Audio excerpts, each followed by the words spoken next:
The Olympic Peninsula is not just a forest. It is a vast emerald consumption that breathes with the heavy wet lungs of a prehistoric beast.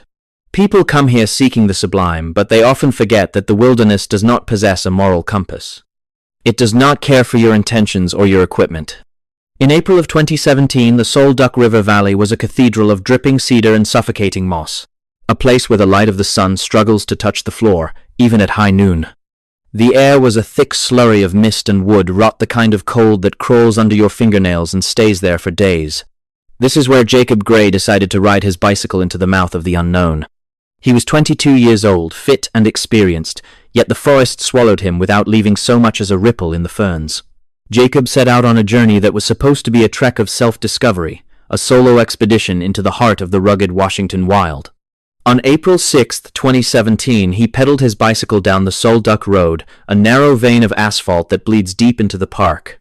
He was carrying a trailer full of gear, enough to survive the unpredictable moods of the Pacific Northwest. But somewhere near mile marker 6.3, the narrative of his life simply stopped. A passing motorist noticed the bicycle leaning against a guardrail, its tires still holding air, its frame unscarred. It looked as though the rider had simply stepped off to admire the view and forgotten to return. There was no sign of a struggle, no skid marks on the road, and no blood on the pavement. Just a silent machine standing guard over an empty space. When the park rangers arrived to inspect the scene, the silence of the woods felt heavier than usual. They found Jacob's gear laid out with a precision that bordered on the ritualistic. His four-piece fly rod was assembled and leaning against the brush. His camping equipment was not scattered in a panic, but placed carefully as if he were setting up a storefront in the middle of nowhere. It was the behavior of a man who was not in a hurry, yet he was nowhere to be found. The ground around the bicycle was a carpet of wet needles and decomposing leaves, a surface that refuses to hold a footprint. It is a landscape designed to erase human presence. The rangers called out his name, but the only response was the rhythmic thrum of the Sol Duc River, churning with the runoff of melting snow.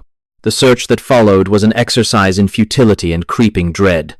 Search and rescue teams, dogs and helicopters swarmed the area, but the Olympics are a fortress of vertical terrain and impenetrable thickets. The canopy is so dense that a man could be standing 10 feet away from a searcher and remain completely invisible. They searched the river, thinking perhaps he had fallen in while fishing, but the water was crystal clear in the shallows and revealed nothing but smooth gray stones. The dogs, usually so reliable, seemed confused by the scent circling back to the bicycle over and over again, as if the trail simply vanished into the air.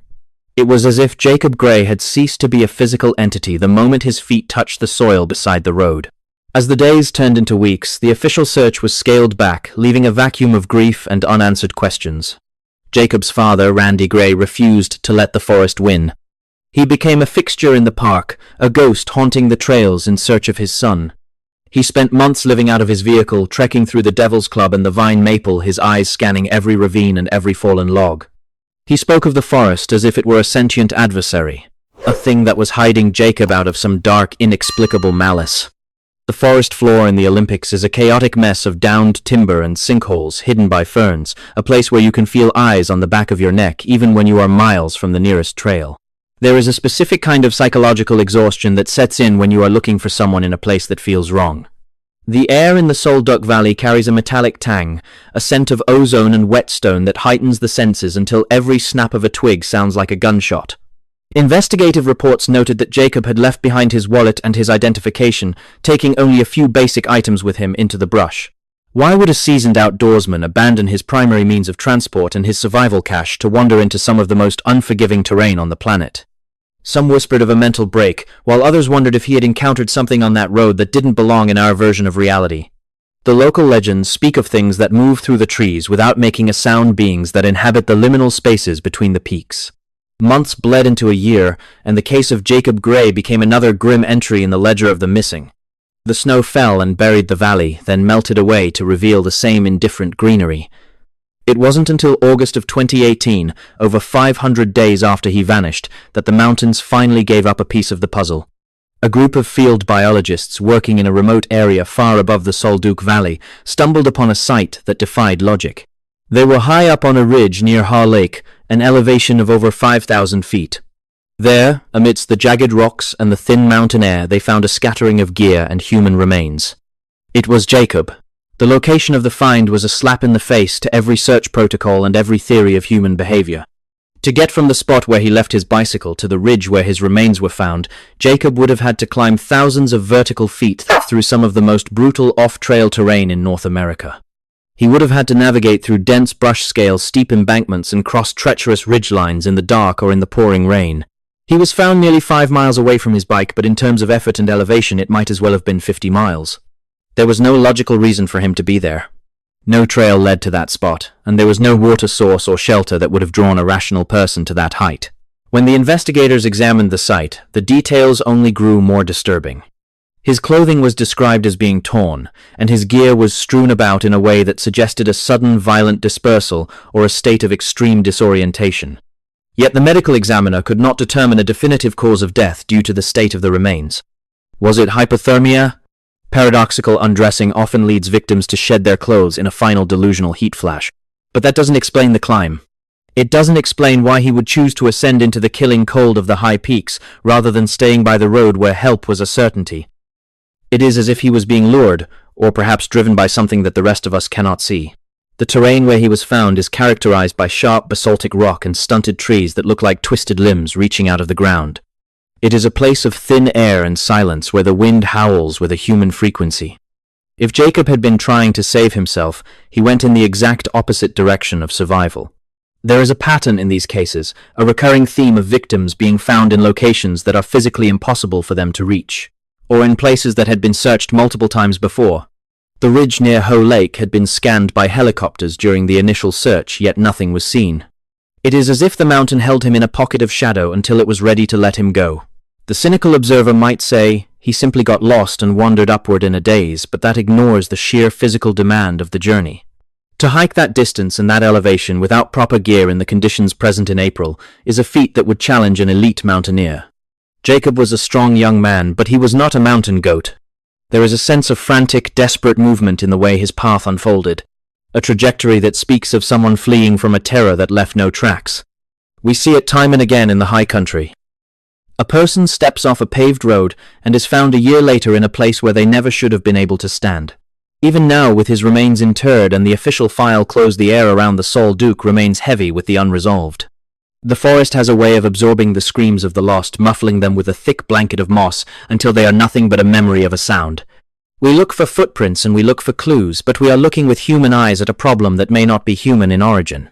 There are pockets of the world where the laws of physics and the laws of logic seem to fray at the edges, and Olympic National Park is one of those frayed seams. Jacob Gray walked into one of those seams, and by the time he came out the other side, there was nothing left but bone and mystery. The silence of the Sol Duc is not a peaceful one. It is the silence of a predator that is already full. We are left to wonder what Jacob saw in those final moments, looking down from 5,000 feet at the valley that had swallowed his life. Did he see the lights of the searchers far below? Did he try to call out only to find that his voice was being swallowed by the same mist that hid his body? The answers are buried under the snow, and the stone and the mountains aren't talking. They never do. They just wait for the next person to step off the road, the next person to think they are stronger than the green labyrinth. This case echoes the chilling disappearance of Danny Philippidis in 2018, a man who vanished from a ski resort in New York, only to turn up 6 days later in California, dazed and confused with no memory of how he traveled 3,000 miles.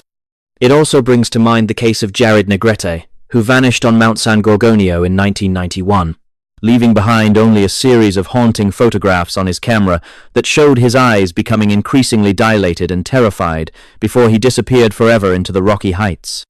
Like Jacob, these individuals were taken by a force that defies easy explanation, leaving behind a trail of breadcrumbs that lead only to a sheer drop into the abyss.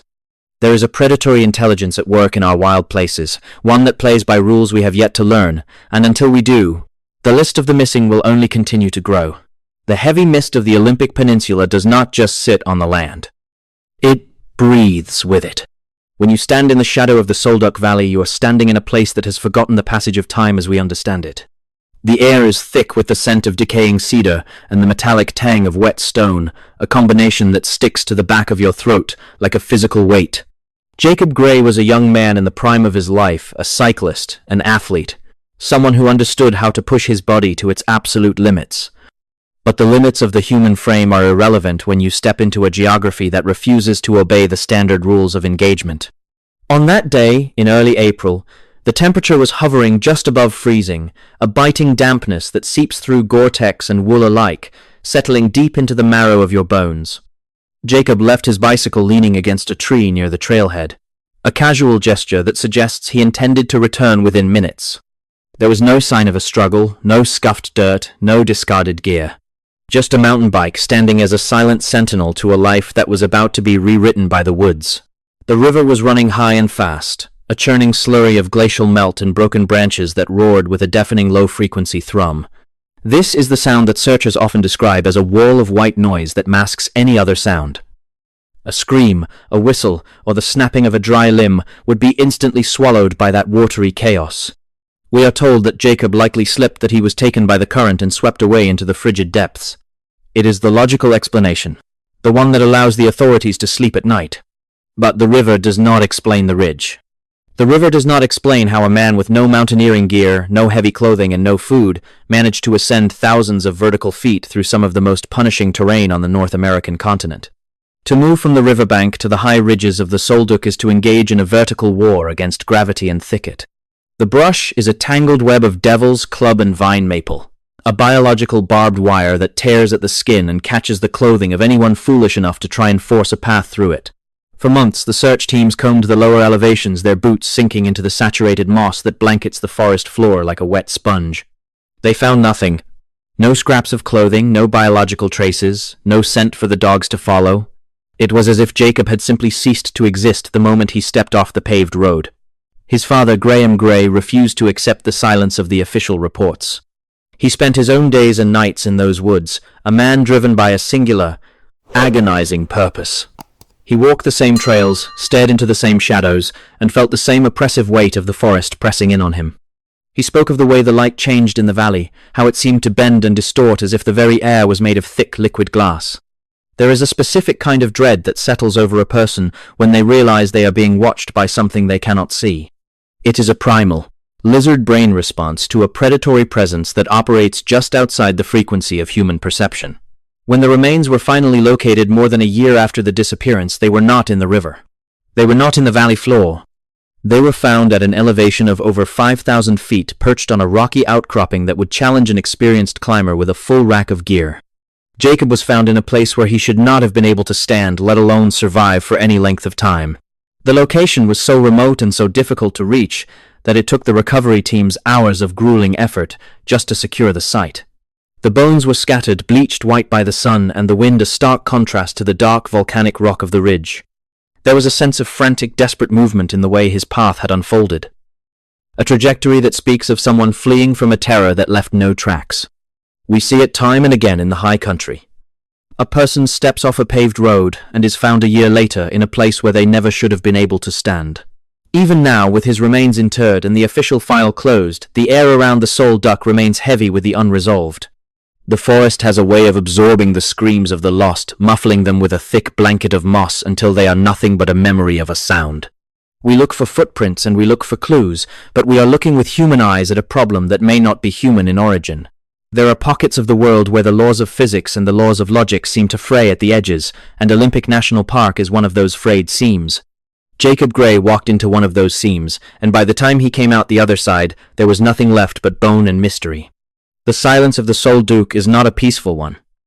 It is the silence of a predator that is already full. We are left to wonder what Jacob saw in those final moments, looking down from 5,000 feet at the valley that had swallowed his life. Did he see the lights of the searchers far below? Did he try to call out only to find that his voice was being swallowed by the same mist that hid his body? The answers are buried under the snow, and the stone in the mountains are not talking. They never do. They just wait for the next person to step off the road, the next person to think they are stronger than the green labyrinth. The physical reality of the find defies the narrative of a simple accident. To reach that height, Jacob would have had to navigate sheer rock faces and crumbling scree slopes in the middle of a mountain winter. He was wearing light clothing wholly inadequate for the sub-zero temperatures that grip the high ridges during the night. There is a phenomenon reported by those who have survived near-miss encounters in these areas. A feeling of being pulled or driven toward high ground. An irrational compulsion to climb until the lungs burn and the heart hammers against the ribs like a trapped bird. The searchers who finally reached the site spoke of a strange, localized stillness. Even when the wind was whipping across the lower valleys, the ridge where Jacob lay was unnervingly quiet. It is the Oz factor. The sudden cessation of all natural sound, the silencing of birds, the stalling of the wind. It is the sound of the world holding its breath. In that silence, the mind begins to play tricks. You see shapes in the periphery of your vision that vanish when you turn to face them. You hear the sound of footsteps behind you, perfectly synchronized with your own stopping when you stop and starting when you start. This is the psychological warfare of the wilderness, a slow grinding down of the human will until all that is left is the instinct to run. But where do you run when the terrain itself seems to be conspiring against you? Jacob's path was not a straight line. It was a jagged, erratic ascent that bypassed easier routes in favor of the most difficult, most exposed terrain. This is a recurring theme in the missing 411 files. The impossible trajectory. We see victims who travel miles over mountain passes that should have been impassable or who appear in locations that had been searched multiple times by expert trackers. It suggests a movement that does not rely on the ground. Or perhaps a movement that occurs when the victim is no longer in control of their own body. The forensic evidence in the Gray case was minimal.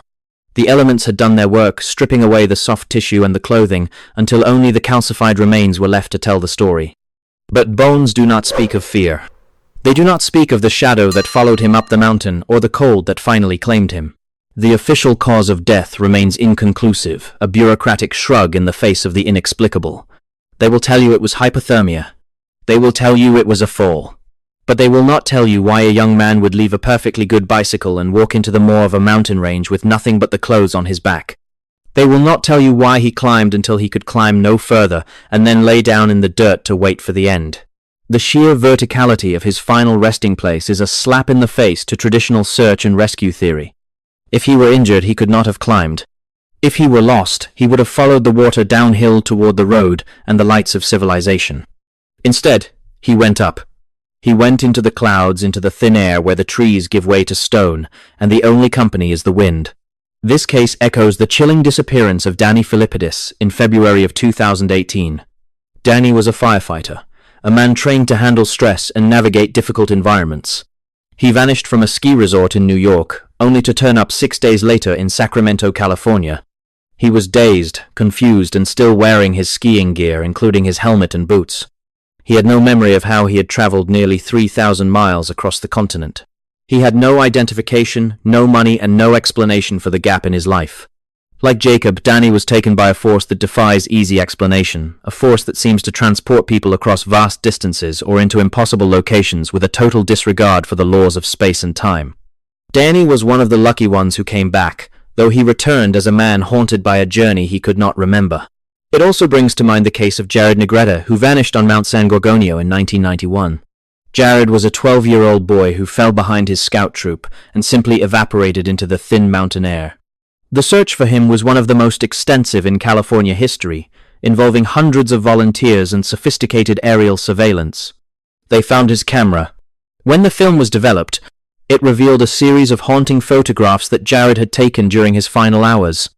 The pictures showed the landscape as it grew darker and more foreclosed, but the final image was a close-up of Jared's face. His eyes were becoming increasingly dilated, filled with a primal naked terror that is painful to behold. He was looking at something just behind the camera, something that the lens could not capture, but that his young mind had fully recognized. He was never found, like Jacob Gray, and he was swallowed by the high places, leaving behind only a few fragments of a life to haunt those who remained. There is a predatory intelligence at work in our wild places, one that plays by rules we have yet to learn. It is an intelligence that understands the geography of the human mind, as well as it understands the geography of the mountains. It knows how to isolate, how to disorient, and how to lead its prey into the places where the light does not reach. We see the patterns emerging from the data, the clusters of disappearances, the impossible locations of the remains, the strange weather events that coincide with the vanishing. We see the silence of the authorities, the missing files, and the redacted reports. They know that there are things in the woods that cannot be explained by biology or physics. They know that the wild is not just a place of beauty, but a place of ancient hunger-driven power. The Sol Duc Valley is quiet now. The snow has returned to cover the ridge where Jacob was found. The tourists will return in the summer. They will hike the trails and take pictures of the waterfalls, never realizing that they are walking through a graveyard of the unexplained. They will feel a sudden chill and attribute it to the wind. They will hear a branch snap and think it is a deer. But for those of us who look closer, for those of us who study the maps and the timelines, the truth is much more sinister. The mountains are not our friends. They are a different kind of entity entirely, a slow-moving, stone-cold consciousness that occasionally reaches out and plucks a life from the surface of the earth. Jacob Gray was not the first to be taken, and he will not be the last.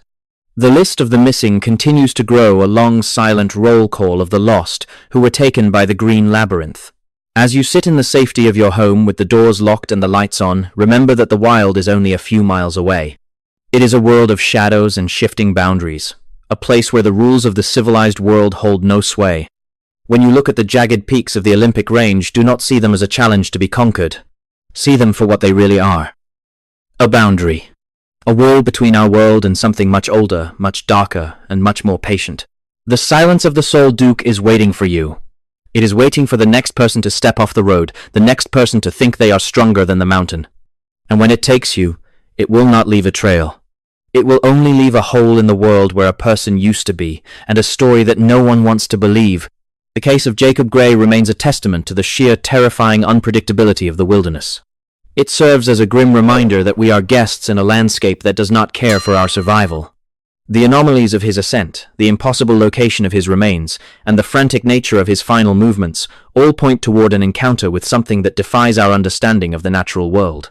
Until we are willing to look beyond the standard explanations, until we are brave enough to confront the reality of the unseen threats that haunt our national parks, we will continue to lose our best and our brightest to the shadows.